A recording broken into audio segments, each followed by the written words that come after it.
Pacers Nation. You are listening to the Pacers Post Up, brought to you by the brothers of basketball, Brad and Ryan, a part of the Believe Sports Network, presented by FanDuel. Pacers fans, let's get into it. All right, Pacers fans, we are back for yet another episode of the Pacers Post Up meets Pacers Beyond the Buzzer. This is exciting for Ryan and I. This is one of our first in-person guests. We have Jake Riley from Pacers Beyond the Buzzer. What's going on, guys? To do a crossover episode. This is fun. Yeah. I'm going to try and keep this thing on the rails as best we can, but just spend some time catching up with Jake. Awesome guy. Here to represent the pod. Why don't you introduce yourself kind of to our audience, and then we can go around the horn a little bit. All right. Yeah, my name's Jake Riley. Just recently started getting into the podcast space. My platform is Pacers Beyond the Buzzer. The podcast is kind of an appetizer. What I'm trying to bring to the space is more like street interviews and get more fan involvement. I feel like that's kind of lacking in this space. And yeah, if you catch me on the street, let's talk. Let's get some hot takes, bro. This is going to be a lot more fun this year. Oh, yeah. Last year would have been a tough year, I think, from a hot take perspective. Oh, yeah. Like, you're losing a lot of games. I didn't even ask you. Do you go to every game? Not every game. Not every game. I'll probably try to meet like some of the games that are like the hot tickets. Yeah. Okay. Yeah, the hot tickets. Like when Giannis comes back into town. Yeah. I'm trying to get some reactions on that. I mean, that makes sense. I don't know how much you're going to get from the Milwaukee Bucks this year, other than some maybe Miles Turner hate. Right. You know, I wonder how that grass is growing. Yeah, I think Ryan said on the last show it was brown. Yeah, it's not looking great. 100%. It's been a little rough in Bucks land. It'll be interesting to see what happens if he ends up playing out this entire contract, because I don't see it. I don't see it either. He's overpaid for what he does. Way overpaid. There's no doubt. So what we wanted to do, just to set the stage, all right? We wanted to do something that's frankly, Ryan, a little different for our audience here on the Pacers Post Up, is just sort of share our stories. We started this podcast middle of the season in 2023. I don't think we have ever really talked about why the hell we wanted to start a Pacers podcast, where our fandom comes from, why we're even spending time doing this. So I think that'll be something fun for us to go through. Jake, I'm going to let you start, though. All just kind of, I know you said, the appetizer is the podcast. You're trying to get into some of this other stuff. Why Pacers? Tell us your story a little bit. So the Pacers mean a lot to me because I guess growing up, I lived out in Wyoming for about like 6 years or so. And they're big with the Denver Broncos and stuff. And you're just a kid in middle school and you're trying to like figure out who you are and whatnot. And I was like, well, I'm from Indiana. Like I love Indiana. I miss it. I'm living out there and it's cold in July. And I'm like reading books and stuff in the bookstore, and I see like a book about the Indiana Pacers, and I'm like reading through it and sifting through it. I'm reading about Reggie Miller and Jermaine O'Neal and Rick Smits and all those players, and I'm like, man, Indiana has a team. And from that point, I was hooked. Like, I started watching when Paul George was a rookie, and I remember the Pacers drafting him, and I wasn't a fan at the time, but I ended up becoming a fan of Paul George when he went on that run against Miami, and I was fully convinced that we had that team that could beat him, but just LeBron always seems to get the best of us. But hopefully this time, with him being on the Sixers, we'll get a crack at this guy, 100%. But anyways, so I guess that's kind of my story. I kind of came on the train when Paul George got drafted, but I'm a huge Lance Stevenson fan. There we go. There we go. Born ready, baby. So, like, Lance, it's weird because like he plays a lot like And One basketball. Yeah, and for sure. Even as a kid, I watched And One basketball a lot. It was just something that you saw on TV or you just watch YouTube videos of. Yeah. And that was something that always intrigued me. But man, when we got Lance, it was kind of that like big brother for our team that would go out and like, we're facing a bully and we're just going to send the big brother out there and like he's going to go beat him up for us. You know what I mean? No doubt. So, yeah, man. And when Lance came back, Isaac and I went to the game when they faced the Nets, and he hit like shot after shot over, I think it was Kevin Durant or Kyrie Irving or something. Man, we were freaking out. And there was fans in the stadium, Nets fans, who were like, he ain't going to do nothing. He ain't going to do nothing. And then, like, lo and behold, like, just before the end of the first, he, like, dots a 3 in some guy's eye. Like, we're turning at him, like, yo, what's up? What's up, bro? So. Oh, I love it. I was at that game as well. It was surreal. I mean, Ryan's a bigger Born Ready Lance Stevenson fan than I am. He can touch on that for sure. But that could not have been drawn up any better. Like, in terms of a guy that, what was it? Was it his third or fourth time back on the team? Do you remember? It had to be at least third. three. Third. Yeah. Okay. So it's his third time back. We end up losing the game, by the way. For Oh, those yeah. that don't remember, we were like, got out to this crazy lead, and then they come back. It was probably actually for the best. You know, we were, that was, I think. It was a smart move by Lance. Come out hot, and then we needed the tank for the draft But pick. we felt like we won. Oh, yeah, we won that game. Yeah, I mean, like- fans won that game. 20 points in the first quarter, 5 minutes of stretch because he didn't start. Oh, it was incredible. Yeah, that's a lot of fun.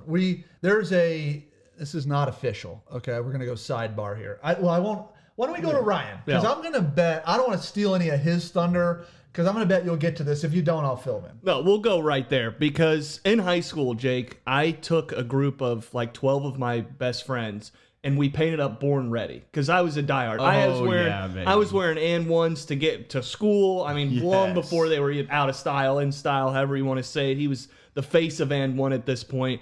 And so we're at the game, and we're sitting kind of like club level in the back, so we get to stand the whole game. So Lance actually kind of like shouts us out in the game because he has a nice game.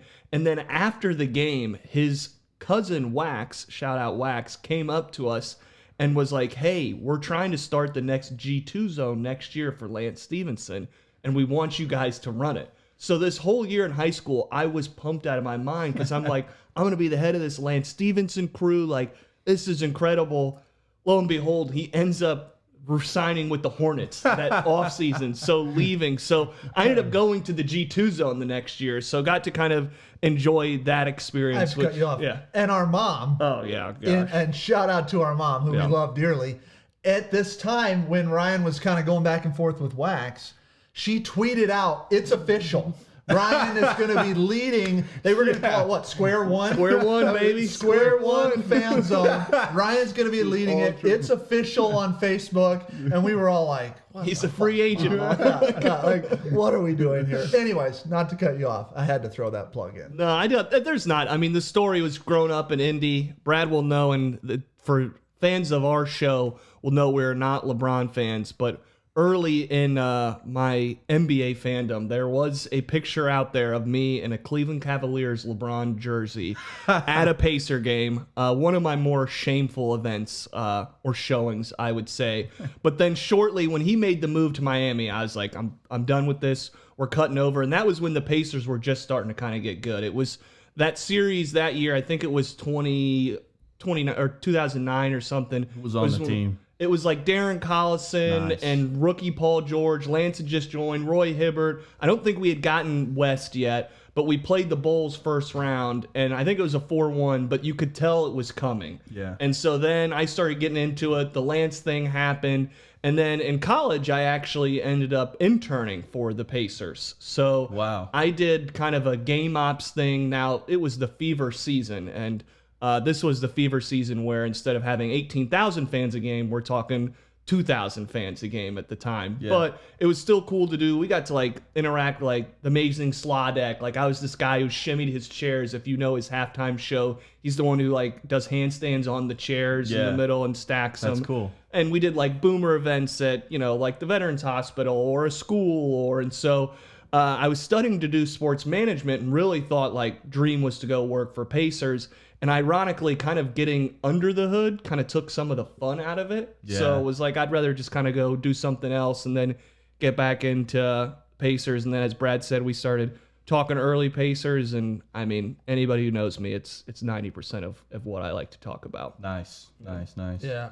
I'm the older person here. Yeah. What'd you say? You're 27? I'm 27. You're 29? What are you? Whatever. 37. Okay. So my fandom does go back. Like I remember games in the mid 90s. Like I remember growing up watching the Rick Smith shot in the Orlando series. Obviously all of the historic moments that Reggie brought us, from the push-off shot to everything in Madison Square Garden, 8 points, 9 seconds. I was a kid growing up on that. Awesome. And then in early, it would have been probably 99, 2000, 2001, somewhere in there, right when we moved from Market Square Arena to the Fieldhouse. At the time, it was Conseco Fieldhouse. Our mom and stepdad got season tickets. And so it wasn't the full year, but it was a small package. Like, I remember one of the first games I went to, I was a huge Tracy McGrady fan. So, like, had the T-Mac blue and black shoes, like Orlando, the second best pinstripe look in the league. Oh, yeah. We'll get to that in a minute. But the whole idea was, like, I was just sort of the kid that liked NBA, basketball. Right. Then you start going to some of the games. And that was where it really clicked for me. And we're going to get another appearance from Bruno here on the video. He was in our last video, by the way. Yeah. This is par for the course. No, but like, I was at the first, or not the first game, but Jamal Tinsley's rookie year, he set the franchise assist record. Good night, 23 Jamal. assists. Good night. And Tyrese has tied him. Yeah. I don't think he hasn't beaten him. I don't think he's beat him yet. Yeah. He will. I think he will. But it was just like, as a kid, to be in the building, that was when it really started to click. And then, honestly, like, kind of the same eras that we're talking about. That there was the era before Paul George, which was really rough. Like Mike Dunleavy, Troy Murphy. I used to argue that Troy Murphy was better than Zach Randolph. That is a hill that I died on way too many times. Not one of my better takes. Those some of my old friends will remember that. But like, Primoz Brezic, Sarunas Jasikevicic, Josh McRoberts, Carmel product. Legend. I mean, Come on, man. we're 2 miles from the high school right here. He's So, still around. Yeah. You'll see him around Carmel every once in a while. I loved seeing some of his highlight too. McBob, the dunk was always an element. Like, those were TJ Ford teams, Marquise Daniels, Ford, bro. AJ Price. It was really like the first good player that I got to see when I started to get into going to games was Danny Granger. Awesome. So I've got a DG33 upstairs, and I know people will say AD is the OG 33, Antonio Davis. For me, it was kind of the Danny Granger era. Here. I've got the white pinstripe. So that, I mean, I went to friends, I went to games with friends. I'm going to shout out TH and Beans. Like, they used to do college night. It was like a $10 ticket. There was one night that we got upgraded. It was actually a Knicks game to courtside. Nice. So we went from the rafters to that was my first kind of taste of up close NBA. Awesome. And then I moved away for a little bit, was in Detroit, kind of out of the loop. And then when I came back, Ryan and I were just really like, okay, we're talking Pacers all the time. Yeah. My wife, who was a Pacemate for 8 seasons across 10 years, she was getting back into it. We went into the in-season tournament out in Las Vegas, and she was dancing at those games and doing public appearances and stuff. We were just there to have frankly, a hell of a time. Yeah. And it was. And now the Cup's going to be here in Hinkle Fieldhouse, baby. Like, the you said you played part, basketball baby. growing up. Oh, right? yeah. Did you ever go to the Butler basketball camp? I did not. No, Okay. I did not. Okay. I went to the Hoosier gym though. Did you? I did go to the Hoosier gym. Nice. I played basketball. I was cut sometime in junior high. I never made it to high school, but I did grow up going to the Butler basketball camp, which was you're Awesome in the field gym. house. Awesome gym. Yeah. That's gonna be when we get close. If the Pacers are in it, that's gonna be next level. Oh, dude, it's gonna be packed out. Not only that, you got the history of it all, dude. I can't wait. Well, I can't wait. it seats under 10,000, so it's like it's gonna be a hot ticket, but Prime B, time. raucous environment.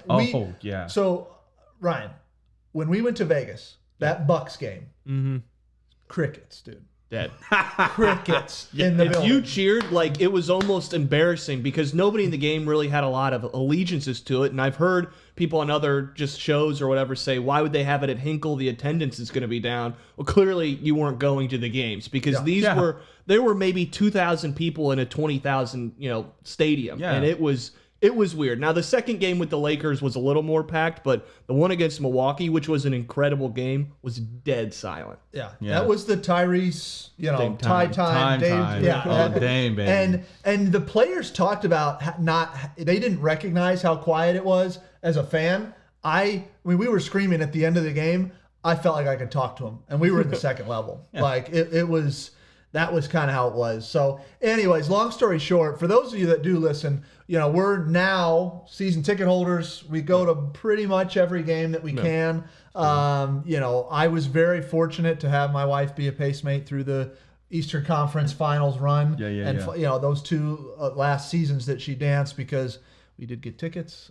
So that was really nice to be in the building. But yeah, I mean, listen, this is a team that I don't know how once you get around the organization, I don't know how you ever go away from it. Like they try to win. We don't bottom out, even though we, I guess, did this last season, but there was a lot that was out of our control. It's time to hang a banner. It's time. That's all I gotta say. It's time. So yeah, I guess, from that standpoint, like, as you have gotten into the space now, like, what are, from a Pacers perspective, favorite memories? Like, what do you go and lean back to and say, okay, this is what I am here for? Okay, so I guess what kind of inspired me just to even get into space was Game 6 of the NBA Finals. Okay. And I went to that game, and I just remember the environment being ruckus and crazy. And, dude, they had the street all closed off in front of Gainbridge Fieldhouse. I think I ran into Alex Golden that game, and we got a picture. And, dude, I just remember, like, the scenery and everybody, like, all cheering for the same thing and, like, celebrating the same thing. It was surreal. And I just remember in that moment, like, man, it would have been cool to document all this. It would have been cool to, like, get some takes of, like, people, like, going crazy on their reactions to the game. And from there, I guess it was maybe a late night thought of mine, but I was like, why don't I just try to bring something like that to the space where I can, like, man, what if it was a crazy game and, like, Tyrese hit a step back 3 over LeBron James or something? It's like, I want to speak that into existence. I want to see the reactions. I want to see people, like, when they're coming out, I want to get the raw reactions of what people are feeling in the moment. Yeah. Because I feel like that's so important, because, like, after the game is over for, like, a day or two, that feeling rubs off, and it's not, and for it to not be documented and not to be cherished, I think it's criminally underrated. I think it should be brought to the space. It's building on that. It reminds me of what we were kind of doing different, not fan reactions, right? But when we had games, like, there was points of last year where we were wanting to go celebrate postseason wins. Yeah. We literally brought this entire setup, all this shit, put it in our truck, and set it up, and we're recording sitting in the truck bed, like, standing outside. We bought a bottle of champagne to pop. Like, we were trying to catch, what was it, Nikki's birthday, my wife's birthday, was game 6. The slippery noodle, bro. Yeah. Live pod from the slippery noodle. We literally did it. The JMV. Did it at the slippery noodle, and it was, if you go listen to that episode, go back and listen to that episode, because, not with your children, please, and don't think less of us, but that was an off-the-cuff type of deal. But the reason I say that, to your point, it captured the emotion. Oh, yeah. Like, it's a lot different coming back here 2 days later and sitting down, after work, and you're like, all right, let's talk about game 2. No, when you walk out of that building and you're going, and we just won by 3 or whatever it was, or like, beat them by 40 and ran them out the freaking gym. that was game 6. Amazing. Yeah, Oh it my was goodness. 90-60 at the end of the third quarter. Dude, Ben Shepherd hitting that shot. Yeah. Oh my goodness, that's the loudest. Yeah. I couldn't even hear myself yell. Yeah. It was insane. Right here. He just opened up. It was an incredible night. So listen, let's go kind of, we'll kind of shift here as we're doing a little story time, giving some background. I do want to talk about this year, like, where we started. Frankly, it's been a little longer than a year post Achilles. Okay. Because where were you for the finals, game 7? I was at my parents' house, and we had it on the big TV, and all of us were in the living room. Everybody's all camped out in the living room. We're watching the game. And I remember during a commercial break, Isaac had to go across the street, because my brother Isaac, he lives, like, close to my parents' house, and he had to go across the street to go grab a drink or something. So he went across the street, and as they're coming back from break or whatever, Tyrese, he's dribbling the ball down and whatnot. And then the play happens, and we're all just like gut punch. Like it just got silent. You could hear the freaking stove in our kitchen running. Yeah. So then Isaac walks in, and the first thing he says is, "What did I miss? What did I miss?" And he walks in and he sees all this like just deflated faces, and I'm like, "Bro, Tyrese just tore his Achilles, bro." He's like, "No, you're lying to me. You're lying to me." I was like, and then they came after commercial break and they showed the rerun. It 12 times. 12 times. They zoom in on it, and I'm just what like, was that about? Dude, I mean, that broadcast was brutal. Yeah, that was brutal. I'm sorry to cut you off, but that was brutal. oh yeah. So Yeah. anyways, Isaac comes in and he just like, he was distraught. He was like, I can't believe what I'm seeing. And it just the rest of the game, there was some hope. Yeah. Going into halftime, there was some hope. You saw some things from TJ McConnell doing TJ McConnell things, but I just felt that it was just inevitable.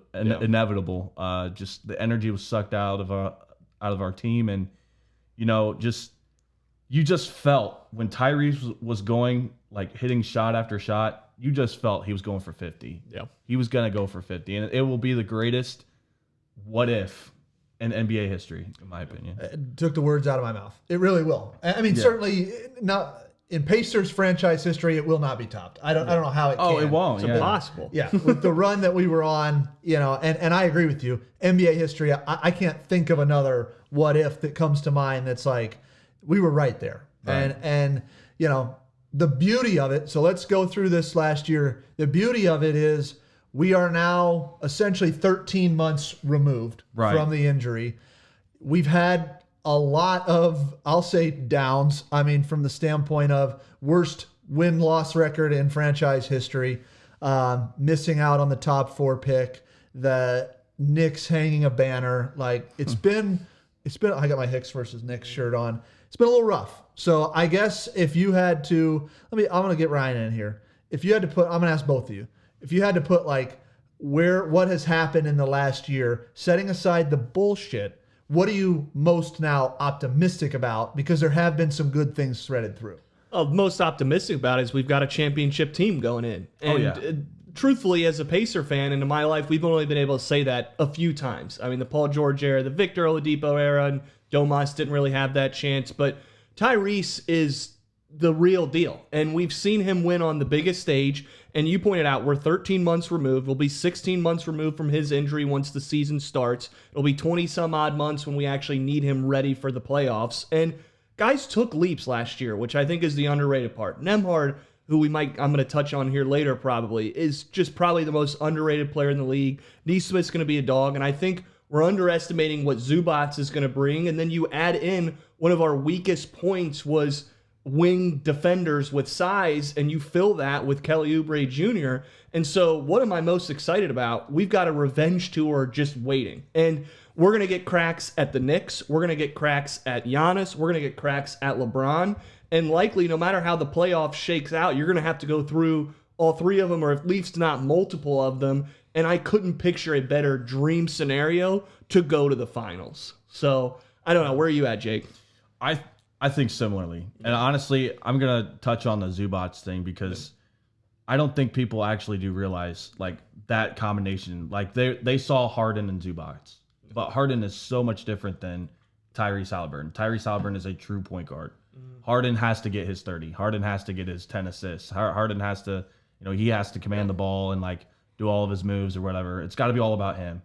But with Tyrese, you can just tell he puts his team first. Yep. And you're going to see and I get it like with, Miles, we're losing, 3-point percentage and spacing and all that kind of stuff, whatever. Cool. But if you're telling me to replace that with like rebounds, I'd much rather take the rebounds all day and have other guys shooting the threes because another underrated part of Zubac's game, I feel like is his passing. For sure. He reads the game well. He has good IQ. I think he can kind of pick apart where like players are going to like slash and cut. Yeah. So I think that's my take. I think I'm kind of high on Zubac more than maybe like a guy like Jarris Walker, and we'll get into that.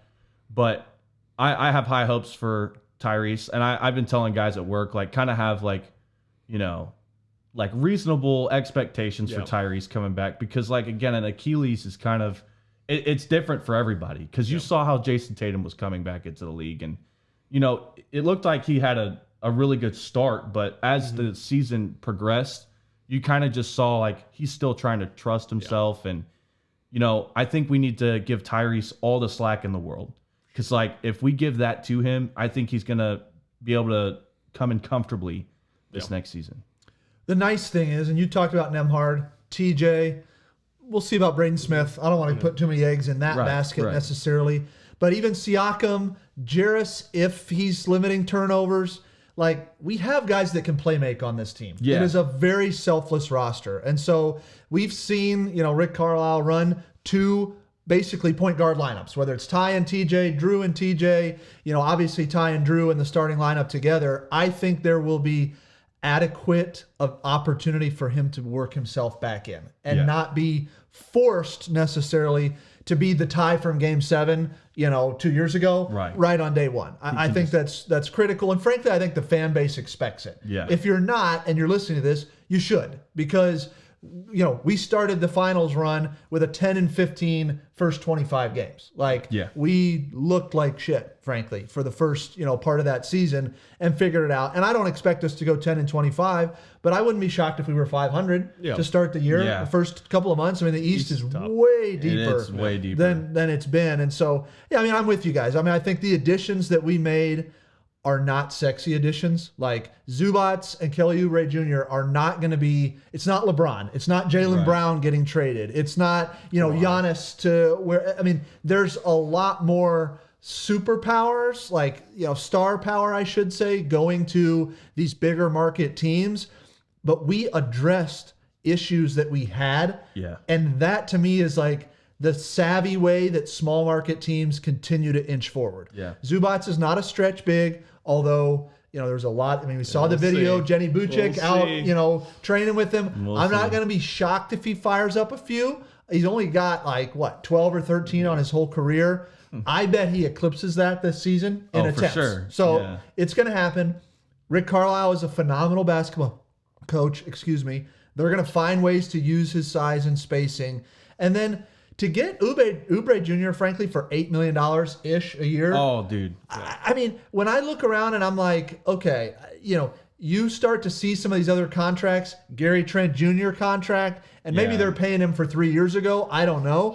But Kelly Oubre Jr. is every bit as good as Gary Trent. There's a lot of juniors. Larry Nance Jr. is all these guys. But, yeah, I think we made smart, savvy moves around the fringes, and I am just of the belief that guys inside this locker room, they're ready to pick up right where we left off. Oh, yeah. Like, the chip is massive. The fact that we're not being discussed at all, I think, benefits us, frankly. That's the position we've always been in. And so it's going to be exciting. We're going to get to do it in some new threads. I want to, before we get to some of our hot takes, I got to get your thoughts. The new statement unis. I know you guys have all the T-shirts and this is not even mine, right? This is shout out Young Mantis here at 3-1 Heaven. But what do you say about the new threads? Are you on board with the throwback pinstripe? Oh, absolutely. Okay, absolutely. It brings out, you know, Malice in the Palace vibes. Oh yeah. But this time, you're gonna have the Palace. Gainbridge Fieldhouse bringing the malice. I like that. All right. That's a good line. With that, whenever we're wearing those pinstripes, bro, we are bringing the malice. Because, like, we're not here to mess around anymore. And that's I've been waiting for so long, for, like, years, bro, for these pinstripes to come back in any color. Like, you saw, like, a couple seasons ago, Tyrese come out with or even, it was last season, actually, the Johnny Furphy pinstripe jersey, dude. And that was he made cool. a shoe. He had, before the Hallie ones, which I've got them on. Go check out our giveaway pinned on our profile. But he had a version of, I think it was the PE something or other. PE Nitros, or I'm not a merch guy, so don't quote me on that. But it was the pinstripe shoe. And I think they were blue with the yellow pinstripes. But yeah, it's a nod back to. I mean, I thought our media department did a good job. Oh, I think they waited for the right time. I think they've known for a while they wanted to bring the pinstripes back, but they needed a team that earned it. Yes. Yeah. And it was clear what other team had earned something like that than what was kind of iconic, made in the Reggie days, now bringing it back with Tyrese, kind of the new formed Reggie, the clutchness, the villain aspect, the Knicks aspect. And so I think they did an awesome job. They look sweet. I think we're going to get them since they're the statement editions, like 16 games, it sounds like, is going to be roughly. So I'm with you. Those games are going to be special ones. It needs to be 30 in my opinion. Well, here's the nice thing. 30. Here's the nice thing. And I don't have this confirmed, but I was kind of exchanging with some guys on Twitter. Last year, it was the city edition that we got to wear, like in the Bucks series and stuff. Yeah. The league wouldn't let us carry the city edition further into the playoffs. If we go deep, like last year, our statement jerseys were the gold jerseys with kind of the old, remade FloJo element, right? And so I do think when we make the run through the East again to the finals next year, we should be able to wear this. Oh, and when we go deep in the playoffs again and wearing those jerseys, people are going to be able to identify the iconic team. Yeah. And for years, because like we're here sitting here talking about, the Reggie days and all that kind of stuff, but not just those teams and those players. You remember the jerseys, the FloJos, and like it's part of the culture and like icon part of basketball. So it's nostalgic. Yeah. I mean, for me, like it reminds me of watching those games. I mean, I can see when Reggie hit the shot and he's doing the jumping spin. up and twirling like that. He's wearing that. Like it just it harkens you back. And my goodness, like I think about Reggie, how involved he was in the run, his reaction to some of those Tyrese shots, like the Game 1 Knicks shot. Yeah.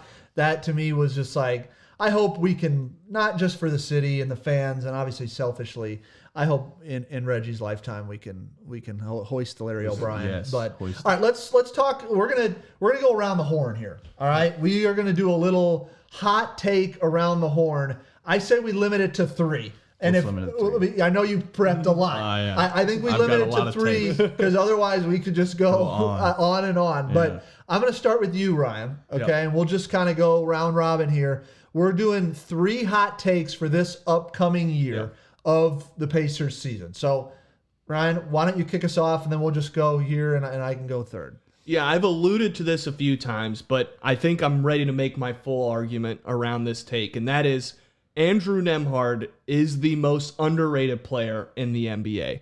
And if you look at networks and things like The Ringer who do their top 100, it's hard to find this guy in the top 75. But if you look at last year's piece of work just alone, and I know he had a little bit expanded role, but top 50 in scoring, averaged 17 points a game. He was top 7 in assists, so a top 7 playmaker. And defensively, if you don't think this guy's top 20, you are not watching. His ability to stay in front of people, his ability to navigate screens, even guard up. I mean, he's probably shorter than I am, around 6'2", 6'3", but he can guard guys like Brandon Miller. We'll throw him on Kawhi. Like, he can guard up. And so if you take a guy who, like I just said, is top 50 in scoring, top 10 in playmaking ability, and a top 20 defender specifically at his position of need in guards that can fit on any roster, you're going to compare him to these guys that you're going to have ahead, like a Darius Garland's always ahead of him, a Tyler Hero falls ahead of him.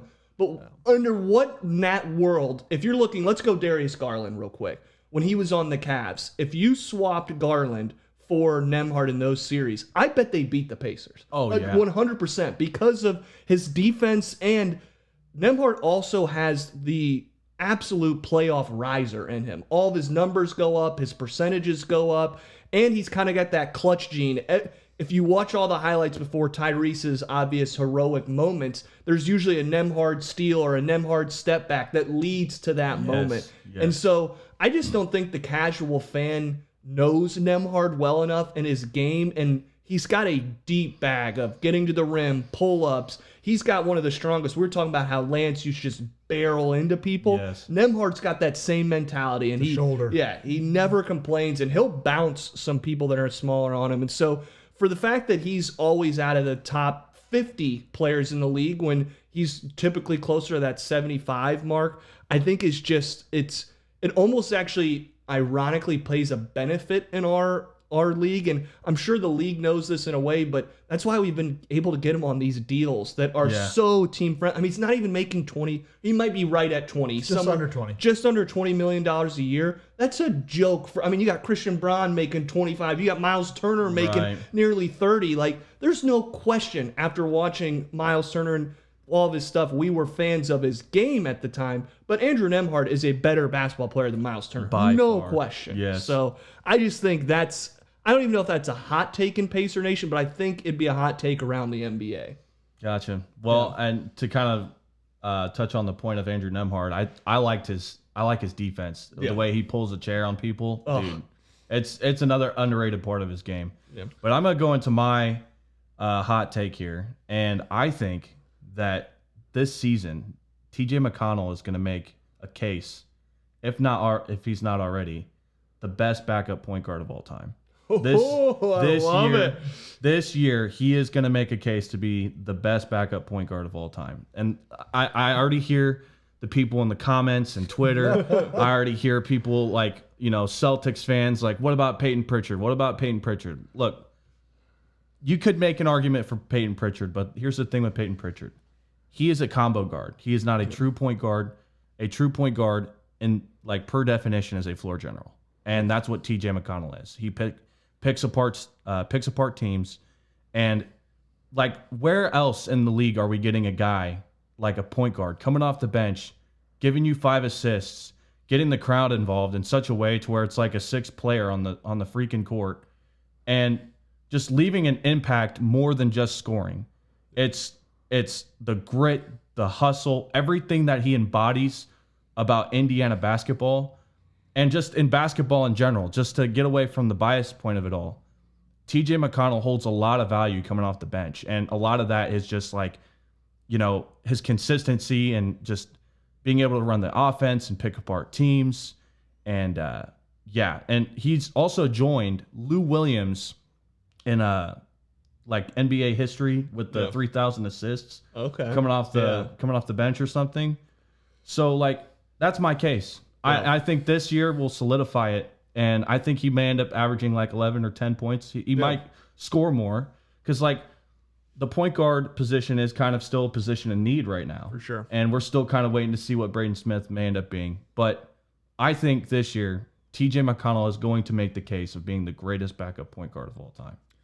You're not going to get a lot of pushback from Pacers Nation. I don't think. I mean, there's going to be people that come out of the woodworks and say, well, remember what J.J. Barea did for that Rick Carlisle team. There's always going to be a case, but here's what I will say.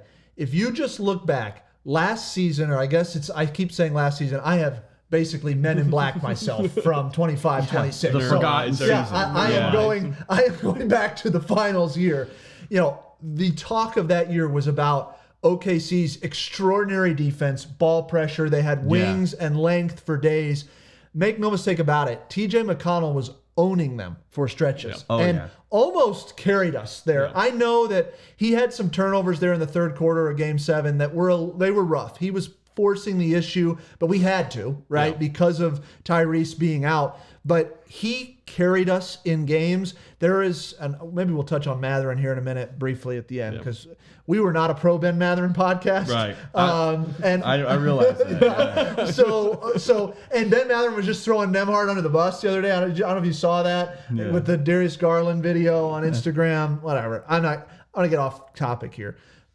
The OKC Thunder were game planning for TJ. He is a game changer. Yes. He's not just a backup point guard that tries to keep you afloat. Like, he is putting pressure, attacking the defense in a different way. I think his biggest limiting factor is, frankly, you just can't play like that for 40 minutes a night. It's a fast burst, and he's got to capitalize. Picks up full court. Yeah. Yes. I mean, 94 feet. How many McConnells? I mean, there's literally a steal named after him. McConnell. Because even when Ben Shepherd gets it, they call it a McConnell. Yes. Right? That's when you know you've made he a mark. He has trademarked that. Yeah. So, anyways, I love that take. I think it is a hot take because I don't know. The NBA will disagree with that. I don't know the whole history. I'd have to do a little homework and say, okay, who comes to mind? I love the Lou Williams call out. I'm going to go here. And this is one that we've touched and tiptoed around this kind of conversation here a little bit. But I'm going to say Johnny Furphy gets meaningful playoff minutes this year.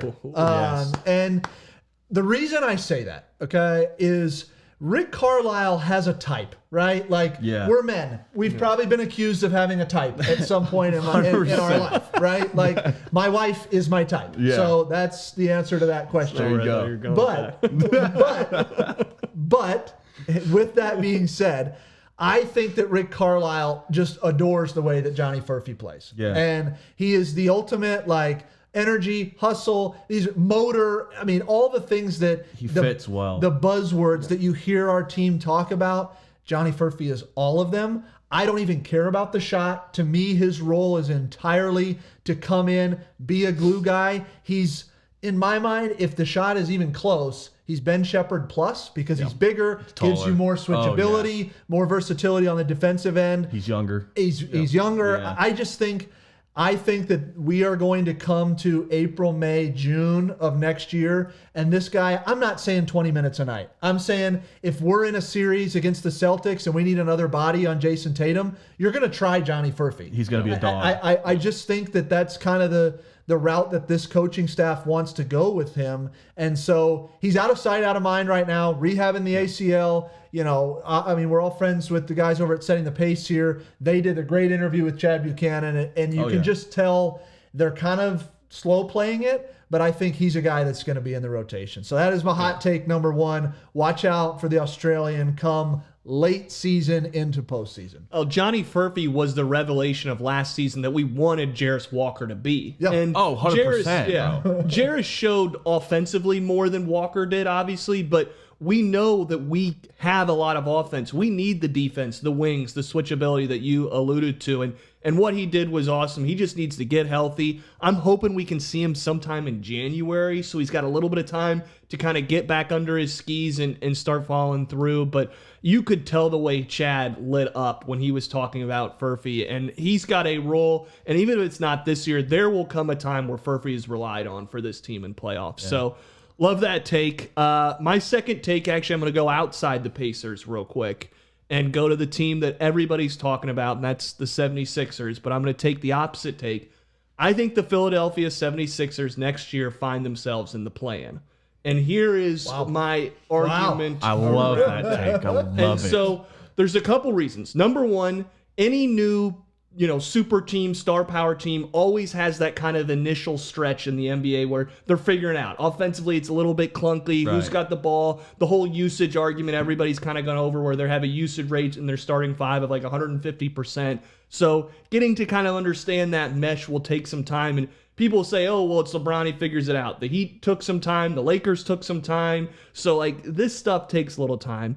The second thing I think that's really being overlooked is the East is wildly better now, and it's mostly on the defensive end. If you look at the Pistons, the Raptors are great defensively. The Knicks, the Pacers have taken a step up and added the Hawks. Oh, the Hawks are underrated, dude. Yeah, defense around. The Magic are known for their size and defense.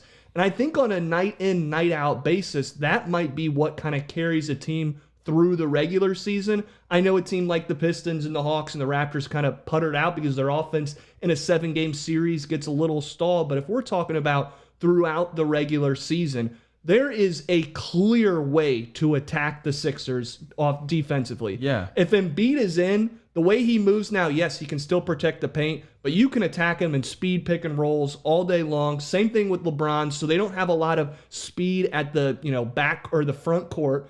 Plus, then if you look at their backcourt, Edgecombe's pretty good, was actually a really good defender for a rookie, and if he takes a step up, will be solid.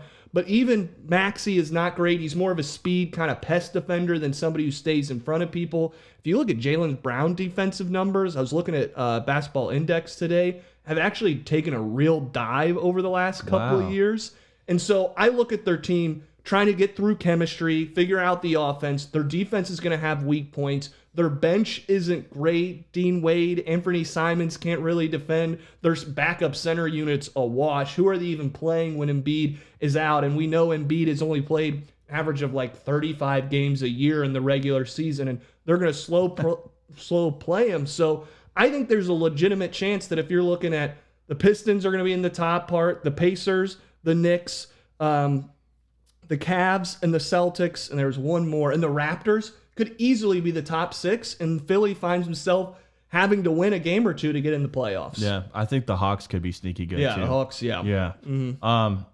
So I fully second that. I'm gonna go into my my second take, my second hot take here, and I think that Jalen Slauson has a case to replace Jarace Walker. Oh, well, we're here for that. Honestly, Yeah. Bring it on. And I'm not trying to be a Jarace Walker hater, but at this point, we're at what, year 4, going on year 4 with him, and it's similar to the Mathurin situation. Honestly, I was a big Mathurin guy. I have a signed jersey of him, but even as a fan of him, you had to be like realistic. You had to be realistic of the situation that he brought to the team, and he wasn't. And the fact is, he wasn't like a great fit. He was good for us. He had great moments, but and in a way, you can kind of not compare the player, but compare the situation 100%. to Jarace Walker in the sense of like, man, we're gonna run into the same situation at the end of the season. He's gonna want more money, who knows how much, and you're kind of running into a brick wall. And you know what you're gonna get out of him. And it's like what you guys said on a recent podcast. You've seen, the video with Pascal and Jarace. They're sitting there talking, and Pascal's trying to give his advice to him. Yeah. But it just seemed, just from like the average fan from that video, it just seemed that what he is more worried about is, getting paid. That's what I got from it. And maybe he is like trying to find a way to fit himself in, but again, we're on year 4. We know what to expect from him, and I just think that the clock is ticking. There's going to be something coming down the pipeline during All-Star break. I think that he could be packaged with Ben Shepherd, a guy like Ben Shepherd, and I like Ben Shepherd. He's a great fit with our team, but you got to kind of sweeten deals when it comes to, picking up other players that could be cheaper to maybe duck the tax, which we like to do quite often. Yeah. But I just don't think I'm going to be as high on Jarace this year. I mean, you even listened to the Setting the Pace podcast with Chad Buchanan. I mean, it wasn't really an endorsement of him. Yeah. You know what I mean? So 100%. I mean, I'll be looking and cheering for him, and I hope nothing but the best. But I mean, it's kind of, the writing's in the sand. You know what I mean? So I think Jalen Slauson is a similar player to Jarace Walker, and they're about the same height. But what you saw in the Summer League is a more seasoned and experienced guy that can fit and plug in on a cheap contract. Yeah. Oh, yeah. And I think Slauson is that guy. I mean, you just see you saw the dog mentality. Seasoned he has. and confident. Yeah. Jarace, yes. Yeah. And he seems timid at times too. Yeah. You see it on the court, all indecisive. But we've seen him when he was good too, like this past season.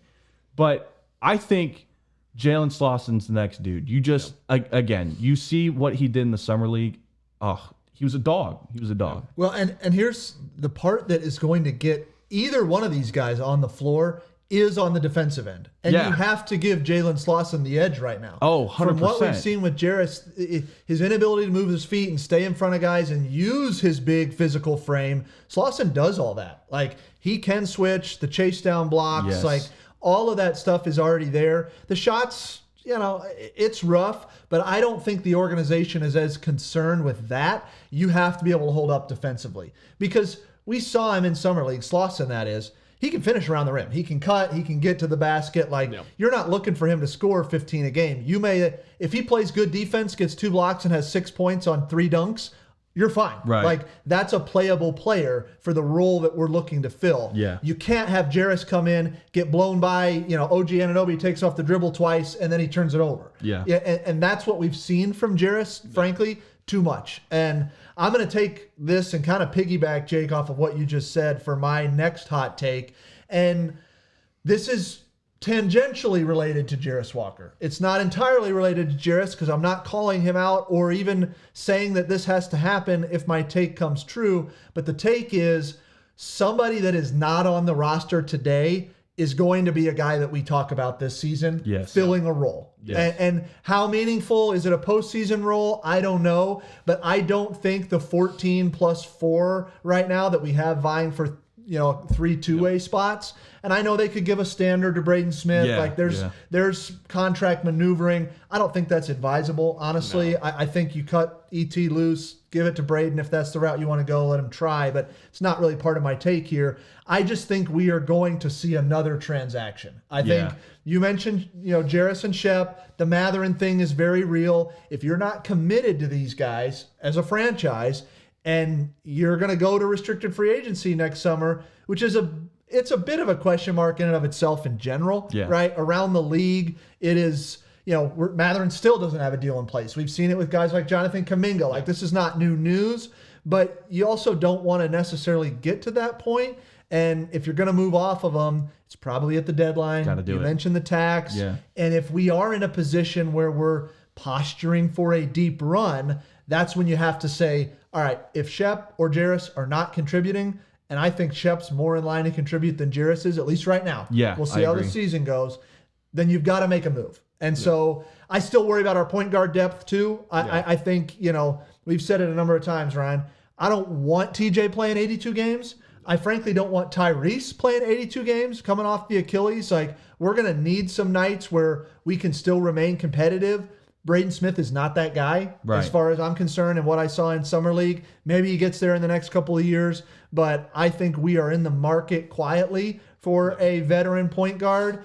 We tried Monte Morris. We tried Mac McClung. We tried DeLon Wright. We've tried, I'm sure I'll forget somebody, shipped out Ray J, Quentin Jackson. It's all, there's a lot of names, but I think we're going to have a player on this team by year's end that we're not talking about right now. Yeah. And funny thing is, if Walker wants to carve out a role, it's kind of being an emergency point guard. Now, he's got to clean up the handle, but the playmaking is there for all that, you want Jarris to bring. But going into my third and final hot take, you guys went more Pacers. I took it back to the league. So staying in the East, my next hot take is the Miami Heat won't make the playoffs. Ooh, nice. I love that one too. There is too much depth. And so I kind of alluded to who I thought would be my top 6.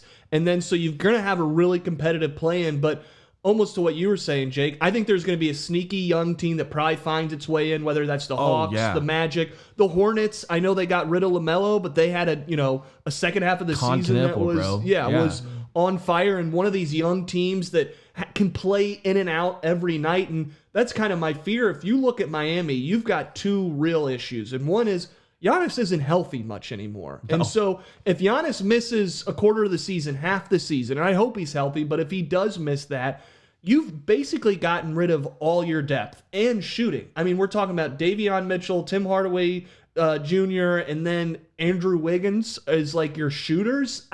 Do you rely on that? How is the fit between Bam and Giannis? I think defensively we can all agree that it's going to be solid, but it's going to be clunky. The paint's going to be crowded. I mean, ironically, we talked about Spoelstra was the one who built the wall against Miami. And this team, if you're going up against Miami, that is what Spoelstra did it against the Bucks when he was with Miami. If you're going up against them, that's all you're doing is building that wall. Force them to hit outside shots. Force somebody to, be a playmaker. I just don't see a lot of playmaking outside of Giannis, and so I think that fit could be clunky, and if Giannis misses some games, all of a sudden you find yourself in that 9 or 10 seed. You've got to win 2 to get in, and I think there's a real chance. I mean, if we're talking about LeBron, Kawhi, like these new additions, Giannis moving teams, there's got to be one of these guys that just in an East that I'm not going to say is super top heavy, but is 10, 12 deep. One of those teams isn't making it because a young team's going to squeak through, and I think Miami's going to be the one that surprises people. The only thing that makes me really nervous about that, Heat culture, Spoelstra, do they find a way to do it? But they haven't done it in a while. It's been a minute, and they clearly thought they were getting LeBron, whether it was the leak of the media, which was kind of here or there. I don't really care about that one as much as what Pat Riley said when he was in the Giannis media press opener and said, we've got one more piece to land. Like, they clearly thought, and now their team, it makes a lot more sense if LeBron's kind of running the show, distribute, playing point guard. Now it's kind of like, where does the playmaking go? And I think there's a good chance they're not in the playoffs. Yeah, I fully agree with that, man. To move on to my last take. Yeah. I think, and this may be not a hot take at all, but I thought it was. I think Kelly Oubre will fully replace what Mathurin did for the Pacers. Love this. Bravo. Love this. Tell me and more. This is coming from a guy who endorsed Mathurin, okay? Yeah. I was a big Mathurin fan. I remember him getting drafted and being a big fan of just what he brought to our team. Yeah. But I think Kelly Oubre can fully replace, and even to an extent, even what Walker brings to the table. Because again, we just picked up a guy who's on a team-friendly contract, and he's 6'8", and he's got like what, a 7'1", 7'2" wingspan. He can shoot the ball okay, and we have the best like 3-point development. And like arguably in the league. And I just think I've got a lot of stock in Kelly Oubre. Not only he's good looking and he's going to steal all the women in Indianapolis, but I think he has a genuine spot to be able to be like that plug and play for maybe Neesmith is sitting out, or maybe Pascal's going to take a rest. Kelly Oubre is going to be a perfect plug and play for a starting role in some games, and I just think he's going to mesh well. You can just tell he's going to mesh well with the team. I've seen some off-season like workout videos that he's done. He looks good. And I think, overall, I think he's going to have a good career with us. Yeah. You know who's averaged 20 points a game in the NBA before?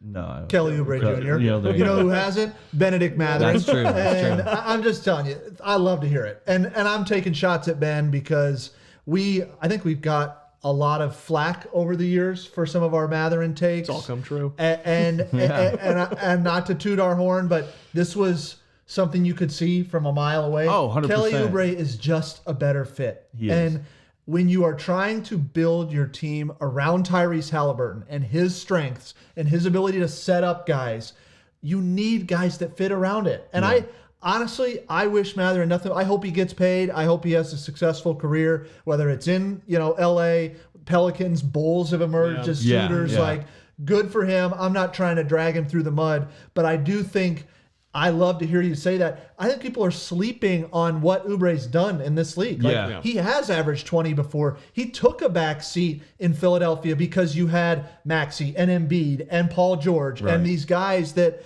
ultimately, were just better players than he was. But he still averaged 14, 15. He shot north of 40% from the corners. Go watch Caitlin Cooper talk about what he does from a back cutting perspective. And oh, by the way, he is one of the better perimeter defenders in the league. So I absolutely think he's somebody that when we are dealing with middle of the year injury bug, guys are sitting out, he's a starter in this league. He signed for what he signed for, to be a backup, because he believes this team can be successful. That's how I see it. I have a just quick comp, and you can get into your take. Good.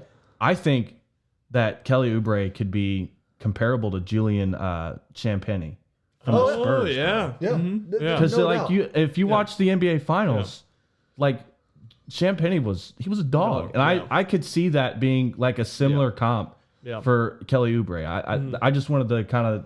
No, I love that. Honestly, I had a different player. I was like, and it's a different kind of game, but it's the same mentality, like a Caruso style for OKC. Like, he's a guy that when he played in LA and played in Chicago, like, okay, fine player. Then you put him in the championship environment, and it's like it clicked. And instant dog. He became a guy that, he fouled the, I won't say it, what, out of us, but he was a good player for them and still is.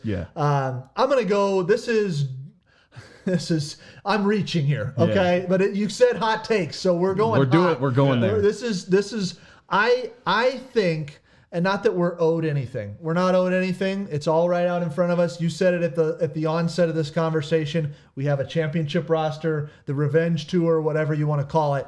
I think that somehow the basketball gods are going to give us a Knicks-Pacers Game 7. It's why I am wearing my Hicks versus Knicks. This is my screaming hot take, is that I just think because of how everything went down, the Knicks get their title without having to play us. We are not, we were not a part of any postseason conversation last year. So you play, right? But given what we saw the 2 years prior, I just think the basketball world needs the third iteration because we've got it 2-0. They've got the title on us. Let's settle this. Healthy. I hope they're healthy. I think the Mitchell Robinson departure, people are, coming at me. We posted some clips today. I think it was a YouTube short, like, oh, you guys are overblowing Mitchell Robinson. He wasn't that. I'm like, hold on a minute. This guy. Games. Pump the brakes, big dog. I know Karl Anthony Towns had a good postseason, good finals. Like, Mitchell Robinson was a game changer for the Knicks. I think that is did the Knicks get better this offseason? No. No. So my hot take is we're going to get another crack at them, and I simply cannot wait. I think all the stuff, Jalen Brunson, Tyrese, the WWE stuff, and I know they're friends, but it's still fun. It's fun to, see all the back and forth. I just think that is, you talk about from Game 7, June 22nd, 2022, to get to that moment when that series kicks off. Do you want it in Indy or do you want it in Madison Square Garden? Oh man, take record out because the Knicks might have the 1 seed. But here's what I don't know if it matters. We just from a storyline perspective. I think if you're writing the script, Knicks have home court advantage. I really do. But we're wearing the pinstripes. Yeah, there you go. We're wearing the pinstripes, baby. I just, having to suffer through that title run, knowing that there was nothing we could do about it, right? Knowing that basically, and again, I'm not trying to, the Hawks were young, okay? It was a little early. Philly, Joel Embiid was bad, and was he, appendectomy, and they only really played a 6-man rotation. Yeah. So that was a little rough. James Harden and Donovan Mitchell, I mean, you talked about Harden a little bit, not being the kind of playmaker. I just think James Harden's a winner. I know he's a former league MVP. He's stuffed the stat sheet his entire career. He's probably stuffed some other things too. But yeah, I just don't think he is a winning basketball player. Tyrese is not sexy on the Ryan's off the cuff today, bro. I love it. I mean, look at it. Whatever. It is what it is. But my point in saying all this is, it was very hard as a Pacers fan, knowing how the previous seasons went, that we wouldn't at least get a crack. I would have felt better about a Knicks title, not good, better, had we played them and lost, right? Yeah. And it's like, okay, we don't, I mean, I would have hated to lose, but it's like, they beat us, You can sleep at night with that. You can live with that. Yeah. So, listen, Pacers fans, let us know what you think on the hot takes. I know you have more. I don't. You don't. I'm going to give you a bonus here. Give us one more of your hot takes. Because I know you had more than just the 3. I'm putting you on the spot here a little bit, but you did a lot of prep, and I want to one more, in the chamber. So this is maybe not so much of a hot take, but I'm going to just switch it to changing tires. Oh, and I'm perfect. curious. Yeah. I'm genuinely curious to hear your guys' takes on this, but I genuinely think 2 players come to mind to this. I don't think LeBron James can change a tire, and I know it's out there. Yeah. But I don't think Ja Morant can change a tire, and I don't think SGA can change a tire. Those are good ones. They're gonna be sitting on the side of the road, pulled over. They're gonna be calling a company to go out and change it, bro. 100%. Those 2 players you can just see, and just by the way, they carry themselves. Yeah, dude. There's no way they're changing tires, bro. No way. What say you, Ryan? Ja's the perfect. That's a great answer because we've had some fun over the Pacers post up talking about just Ja's ridiculousness with the Instagram lives, the grenade celebrations, and still one of the most underrated NBA stories that the league just skirted under the rug because at the time they wanted Ja Morant to be the face of the league was his buddies driving by Andrew Nembhard and our equipment team in under the Grizzlies stadium, and the red laser goes across their body as if, and we know Ja Morant clearly has got a couple guns in the back of the vehicle. 100%. So Ja can keep the guns in the back. Those aren't going to fix the tire too well. No. I did love this question, Jake, and thought about it for a bit. And so I had one player that comes to mind. And so changing a tire, I don't think Kyrie can do it. And my reason being is it's round and it's not flat. So he can't get his head around that one. Flat, he baby. can't get his head around that. So my he'd have goodness. to call somebody to figure out how to get that one done. I can't top that. That is great. That's too good. That I was can't- fantastic. I can't top. I'm going to go to my guy very quickly. Although this is a guy that I think is an absolute character, and I would love to see how angry he would get trying to change the tire. And it's Beef Stew. I just I don't see it with Beef Stew. I think he would that thing frustrated. Yeah. You play with He'd get the Legos? tire off. I just think he was a guy that would just get soap. He'd be like, what the hell is going on? Calling somebody. But Kyrie's that's phenomenal. I hope Johnny Furphy dunks on beef stew. Oh, I want to see that. Would be so that would good. be a dunk for the ages, bro. That's Comeback game Pistons just goes Just for it. yam on his head, bro. Is he still in Detroit? I thought he was No, gone. he is. Where did you're he right. go? He went to. Oh my gosh, we should know this. Give me a second. Keep Yeah, talking. you're fine. He's out of Detroit because they're going with, I think it's Paul Reed as like their backup. I think the reality was they've got to pay Duren. They got to figure that out. Asar Thompson's going to be due a payday. They were trying to create cap space to make way for maybe a Kawhi. There's a bunch of information coming about that Cade was trying to recruit LeBron and all that. And so I think they moved off. Stu was at like $15 million a year. I think they moved off of it. Oh, he's on the Grizzlies. On the Grizzlies. That's why. And that's kind of, I kind of hate that for him a little bit because I think he's going to get lost. Yeah. And I think had Detroit made more of a run last year, he's a guy that I've said it a number of times on this show. I think you need a little crazy. Lance Stevenson was a little crazy. Yeah. James Johnson, brought that edge. And not saying that we don't have somebody that fits. TJ's that a mold. little crazy. TJ's, yeah. You can see a little bit from Nemhard too. Yeah, When it gets intense, yeah. he's a dog, bro. Yeah, there's no doubt about it. But listen, this was a heck of a lot of fun. Oh, yeah, this was a 100%. heck of a lot of fun. I want to give you a chance. I know it's a crossover episode, so just so fans know, listen to it on our show. Go give it a listen on yours. Where can they find you? What do you guys got in the works? Plug a little bit from Pacers Beyond All the right, Buzzer. so Pacers Beyond the Buzzer. So far, I mean, it's the dog days of summer, so I guess don't really expect too much as of right now. I'm also studying for my CWI for work, but I mean, I guess coming down the pipe, just expect, more of just fan interaction interviews. I'm going to have my twin on, and we're going to be interviewing people and literally anybody. It could just be people we met from doing street interviews. It could be people, in our personal lives. But, I just want to give the platform to the fan base to be able to come on and just share their takes and share their thoughts on the team and stuff. And I just feel like it's just important to bring to the space. Yeah. And ultimately, like I said, the podcast is just the appetizer. The meat and potatoes of what we're about. Pacers Beyond the Buzzer is, meeting you guys after the games and getting your instant reactions after the games because, it's raw. It's right there. It's right there fresh in your mind on how you feel. And, I want the crazy reactions. I even want, different perspectives on how you feel about the team because I feel like it's important to bring that into this space and have people aware of different angles. So, I mean, you can find us on YouTube, Pacers Beyond the Buzzer, or Pacers BTB. You can find us on Pacers BTB on Instagram, Spotify. You can find us Pacers Beyond the Buzzer, Apple Podcasts. Yeah, that's just about, and Twitter as well. Did I mention Twitter? I think I did. But yeah, that's about where you can find us all at, and I would appreciate a follow. And man, this was a fantastic podcast, guys. This was awesome. It's fun, and something you said that I want to make sure our listeners understand.